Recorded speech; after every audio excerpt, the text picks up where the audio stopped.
YouTube पर search कीजिए लाला लीलू लाल। दोस्तों, मैं लाला लीलू लाल अपने यूट्यूब चैनल टीवी लाला लीलू लाल के माध्यम से आप सभी का स्वागत करता हूँ।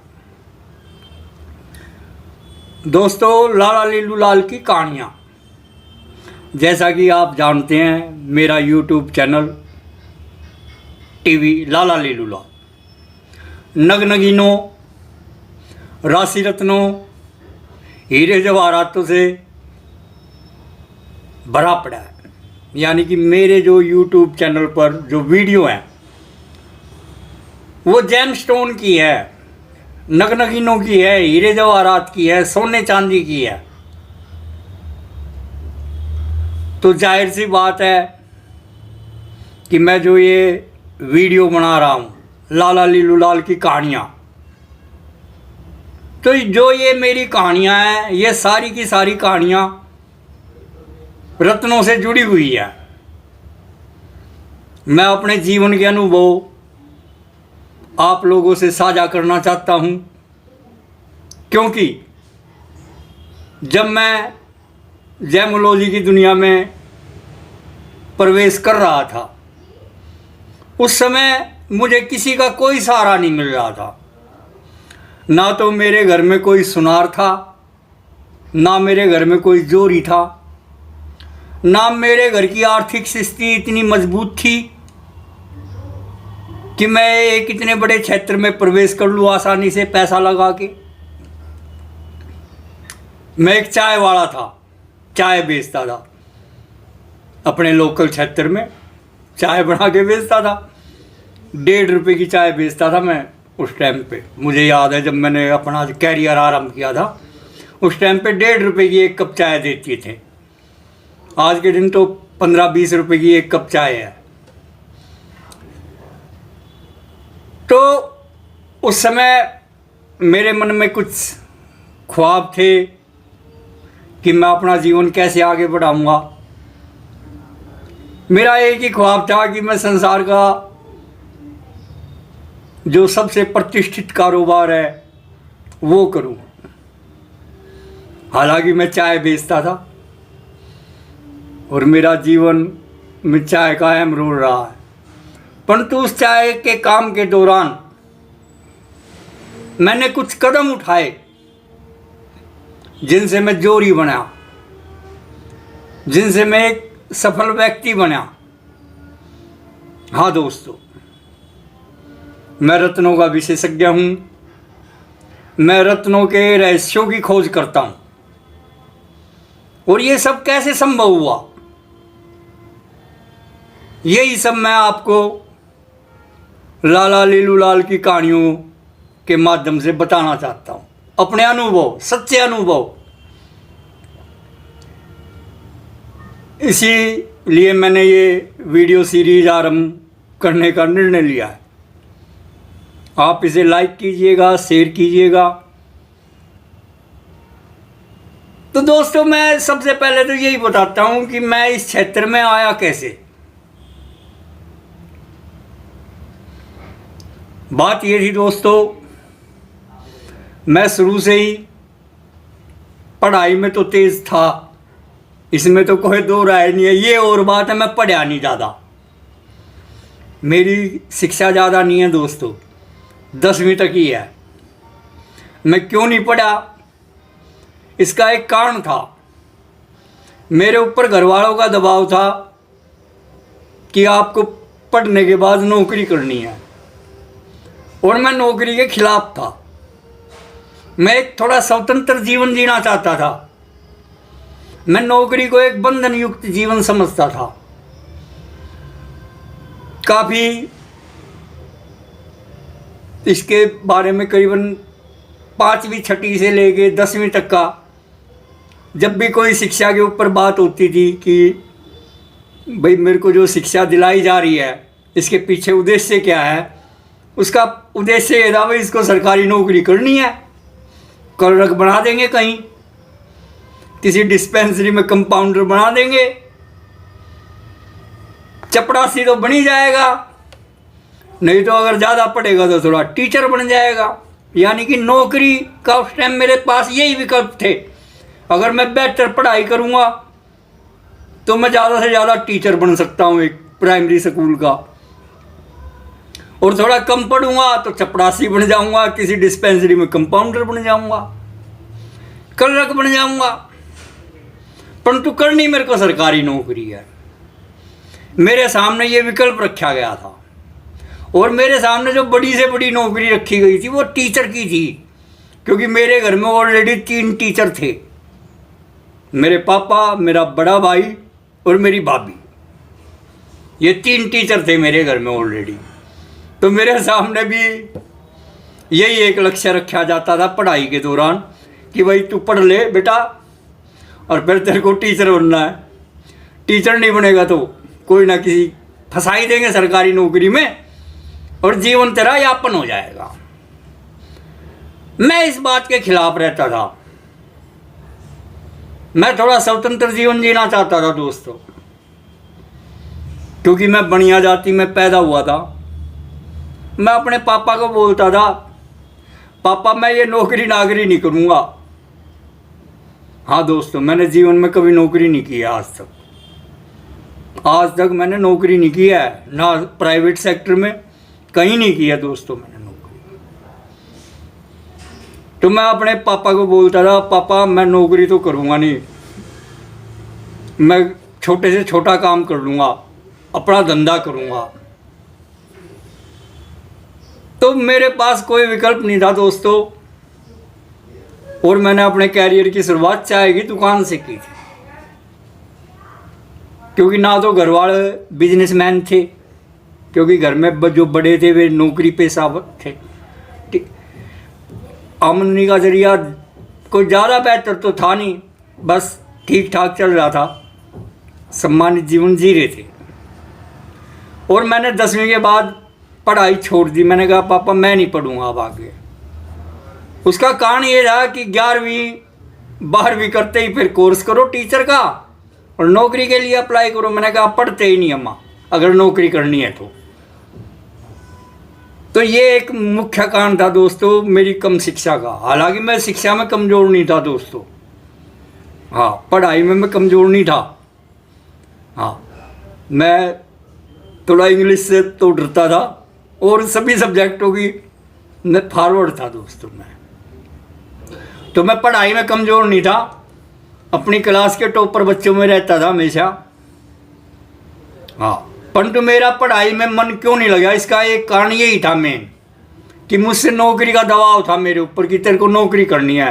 तो मेरे पास उसका यही एक इलाज निकला कि पढ़ी मत, ना रहेगा बांस और ना बजेगी बांसुरी।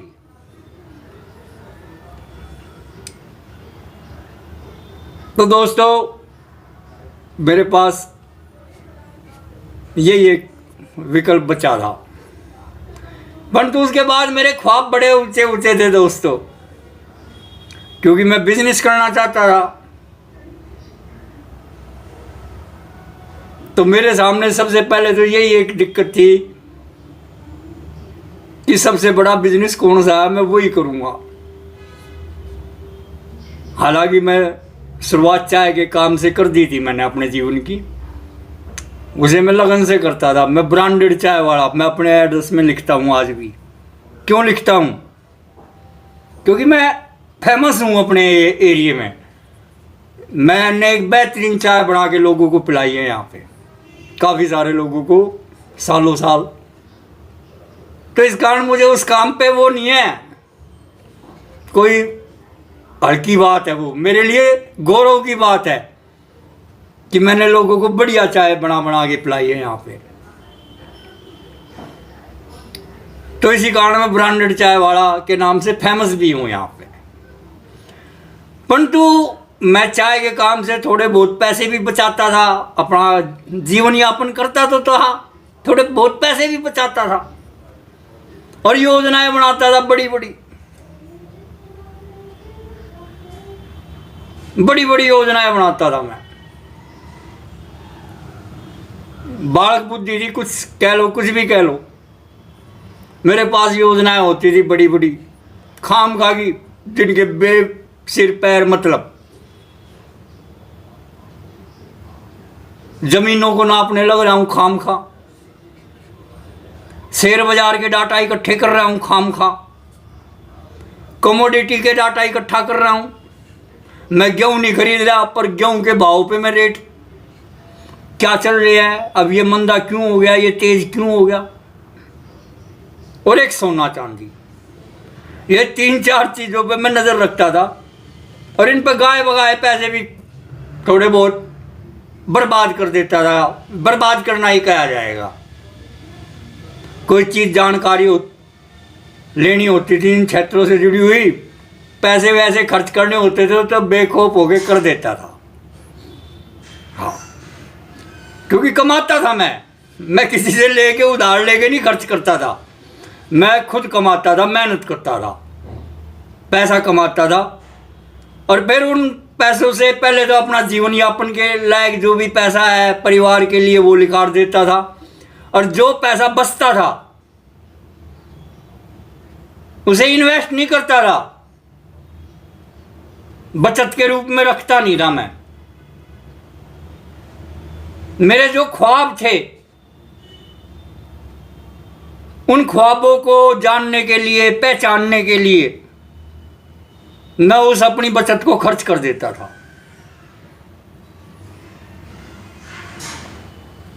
और मैंने उस टाइम पे, क्योंकि मैं एक बड़ा बिजनेसमैन या बड़ा बिजनेस करना चाहता था, तो सन 90 के आसपास की बात है, उस समय 4 चीज़ें बताई जाती थी, भाई इन 4 क्षेत्रों में खूब सारा पैसा है। एक तो शेयर बाजार का डंका बजता था खूब, भाई शेयर बाजार में खूब पैसा है, खूब पैसा है।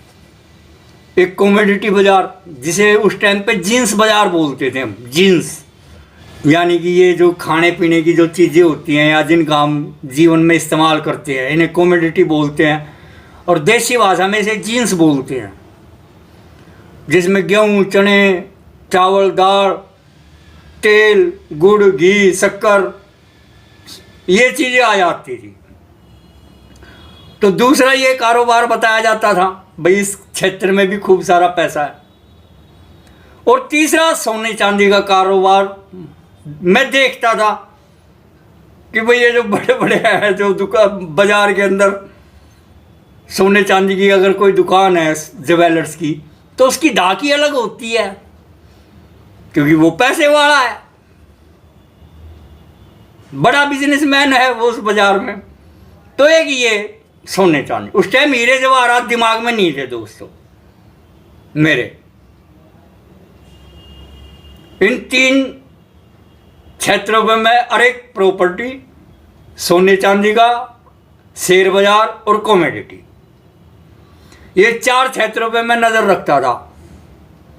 इनके आंकड़े इकट्ठे करता था दोस्तों मैं। हाँ, मैंने जो मेरा ये नांगलोई में जो मैं ये एड्रेस देता हूँ आपको, सन 91-92 में मैंने अपने घर के 4 किलोमीटर का एक घेरा खींच के अपने घर से मैंने वहाँ का नक्शा बना दिया था अपने हाथ से कागज़ पे, कि इस क्षेत्र में ये जगह है, ये कॉलोनी है, ये वो है, ये वो है, साइकिल पे घूम घूम के। हाँ, साइकिल पे मैं घूमता था, मैंने हिसाब लगा रखा था, मैं एक मीटर का हिसाब रखता था दोस्तों। हाँ, मैंने देख लिया था कि मैं एक पैडल मारता हूँ तो मेरी साइकिल इतने फुट आगे जाती है। तो मैं जब भी ये नक्शा बनाने की कोशिश करता था तो पैडल गिनता था एक अपने, ताकि मैं सटीक नक्शा बना सकूं। मुझे पता हो कि मेरे घर के 4 किलोमीटर के एरिया में कौन कौन से क्षेत्र हैं और वहाँ पे ज़मीनों के क्या भाव ताव चल रहे हैं, और वे भाव ताव क्यों हैं ऐसे, कहीं कम है तो कहीं ज़्यादा क्यों है। मैं इस पे उस टाइम पे चिंतन करता था। हालांकि मुझे कुछ पता नहीं था, पर मैं सोचता था अपने तरीके से, जो मेरे पास आइडियाज़ थे मैं उन्हें अप्लाई करता था। उन पे पैसा भी खर्च करता था, समय भी खर्च करता था, और मेहनत तो करता ही था, और प्रतिफल में मुझे कुछ नहीं मिलता था उस टाइम पे। अपनी बचत को और खो देता था, पर खुश रहता था। शेयर बाजार के डाटा इकट्ठे करता था, सोने चांदी से जुड़ी हुई बातें इकट्ठी करता था और कॉमोडिटी पे नजर रखता था।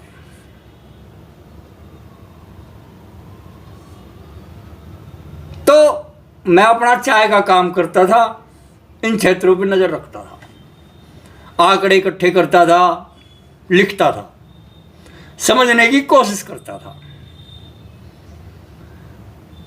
काफ़ी सारे मैंने इस दौरान एक्सपेरिमेंट किए हैं।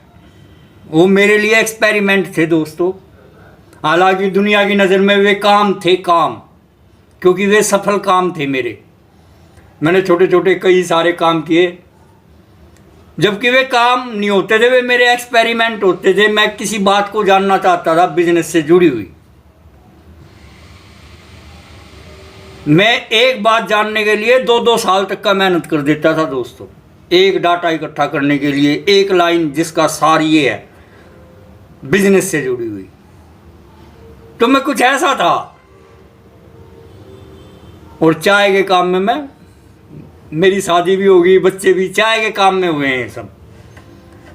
जब मेरे बच्चे गर्भ में थे मेरी पत्नी के,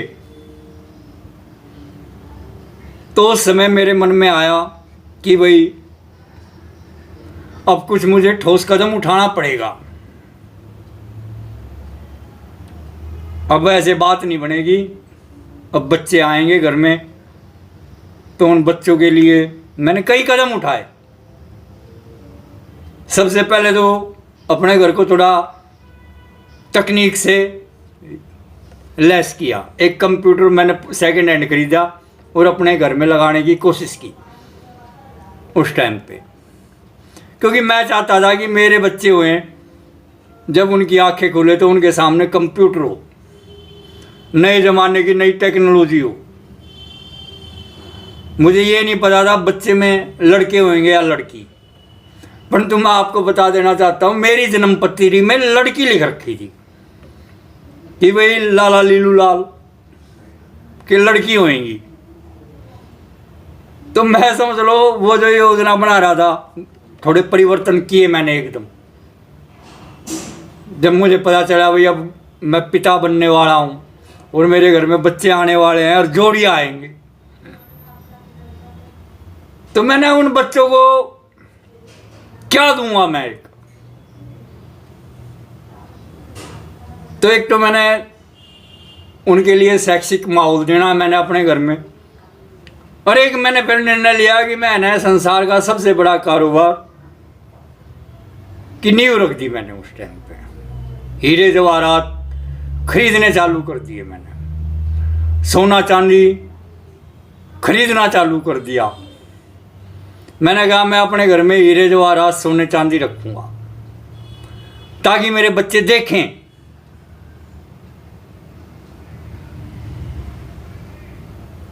तो मैंने आज आपको लाला लीलू लाल की कहानियों में ये अपना छोटा सा परिचय दिया है कि मैं इस क्षेत्र की तरफ कैसे बढ़ा।